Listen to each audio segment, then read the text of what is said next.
Gold, trusted gold buyers. మీరు తాకట్టు పెట్టిన బంగారాన్ని విడిపించి ఈ రోజు ఉన్న మార్కెట్ ధరకు కొనబడను.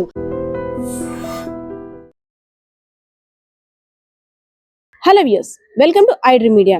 కొప్పున్నమ్మ ఎలాంటి జడ వేసిన అందమే అని పాత సామెత వింటుంటాం.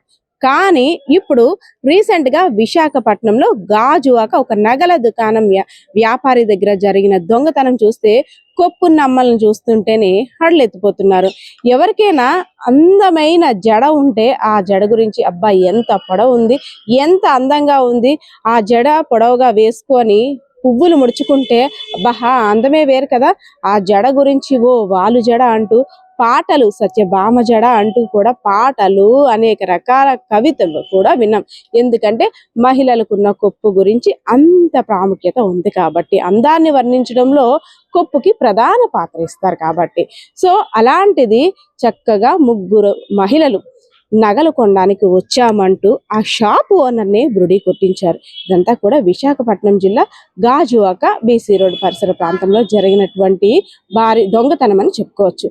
ఎందుకంటే పండగ దగ్గరికి వస్తుంది, దొంగలు రెచ్చిపోతుంటారు.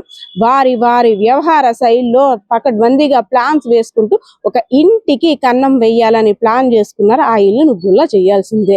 రాత్రి అయితే చాలు, అమ్మో దొంగలు వస్తారేమో భయపడుతూనే ఉంటాం. ఎందుకంటే విలువైన వస్తువులు జాగ్రత్తగా దాచుకోవాలి కాబట్టి.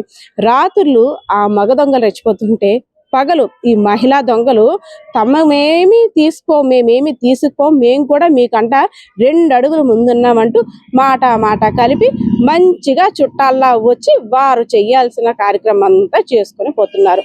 సో ముగ్గురు మహిళలు కూడా నగలు కొనడానికి ఒక వ్యాపారస్తుడి దగ్గరికి వచ్చారు. షాప్ లో ఆయన చూపిస్తున్న మోడల్స్ తమకి ఏం కావాలో, దగ్గరలో పండగ ఉంది, బంధువులకి నగలు పెట్టాలి కాబట్టి కొంత బంగారాన్ని చూపించండి, చెవుదిద్దులు చూపించండి, ముక్కు పుడకలు చూపించండి, అన్ని గ్రాముల్లో కావాలి, ఇన్ని గ్రాముల్లో కావాలని మాయ మాటలు చెప్పి అలా మాటల్లో పెడుతున్నారు. మహిళలు అనేసరికి వ్యాపారస్తులు వారి వ్యాపారం జరిపించుకోవడం కోసం అదేవిధంగా మహిళలకి గౌరవం ఇస్తారు. ఎందుకంటే మహిళలకి ఒక పట్టాన కొన్ని వస్తువులు ఒకేసారి నచ్చవు కాబట్టి రకరకాల మోడల్స్, స్టైల్స్, రకరకాల మోడల్స్ అన్ని చూడాలని ఆసక్తి చూపిస్తారు కాబట్టి సరే చూపిస్తూనే ఉన్నారు. కానీ ఎంతసేపటి కూడా ఈ ముగ్గురు మహిళలు మాత్రం ఇది కాదని ఇలాంటి కాదండి, ఈ మోడల్ ఉందా, ఆ మోడల్ ఉంది, మాటకి జడ విప్పడం, ముడి వేసుకోవడం. ఒకరు ఇప్పిన తర్వాత ఇంకొకరు ఏంటి ఇన్నిసార్లు ఈ మహిళలు జడ విప్పుతున్నారు, ఇక్కడిక్కడే ఇప్పుతున్నారు ఏంటని డౌట్ వచ్చింది. ఇంకేంటి ఆ నగల వ్యాపారి ఎవరైతే ఉన్నారో ఆ షాప్ ఓనర్ వీళ్ళ ముగ్గురిని కనిపెట్టిన తర్వాత సరే మీరు చేయాల్సింది మీరు చేయండి, నేను చేయాల్సింది నేను చేస్తానంటూ ఇంకా ఉన్నాయమ్మా మోడల్స్ ఉండండి తెప్పిస్తానంటూ వాళ్ళని మాటల్లో పెట్టి పోలీసులకి సమాచారం ఇచ్చారు. అప్పటికి కూడా వీళ్ళు అలర్ట్ అవ్వకుండా ఇంకా ఇలా అంటూ అలా అంటూ ఒక్కొక్కటి తల్లో చిన్న వస్తువులన్నీ కూడా నెమ్మదిగా లోపల మెర్చ్ చేసేస్తున్నారు. సో పోలీసులు రంగప్రవేశం చేశారు. ఇక్కడ అందరూ ఎక్కడ వాళ్ళు అక్కడ ఉండండి అంటూ పోలీసులు కూడా అలర్ట్ చేశారు. ఈ ముగ్గురు అమ్మలు కూడా మాకేం తెలియదు అంటూ ఒక అమాయక మొహం మాటలు ఆడడం స్టార్ట్ చేశారు. ఒక్కసారి మీ జడ విప్పండి అమ్మా, మీ జడ చూసి తనవి తీరా ఆనందం పడతాం అనేసని పోలీసులు అనేసరికి ఇంకేంటి వారి చేతితో జడ విప్పేసరికి కుప్పలుగా బంగారం వస్తువులన్నీ కూడా పడుతున్నాయి. ఒకటి కాదు, 2 కాదు, ఒక్కొక్కమ్మ కుప్పలో ఎన్ని ఇమిడిచిందో కానీ తెలియదు, కానీ ఎంత తెలుగుగా ప్లాన్ చేశారో తెలియదు, కానీ వస్తువులన్నీ కూడా టపటపా పడుతున్నాయి. లోపల అల్లికల్లోను సిగలోని వాటిలో దాచేశారు.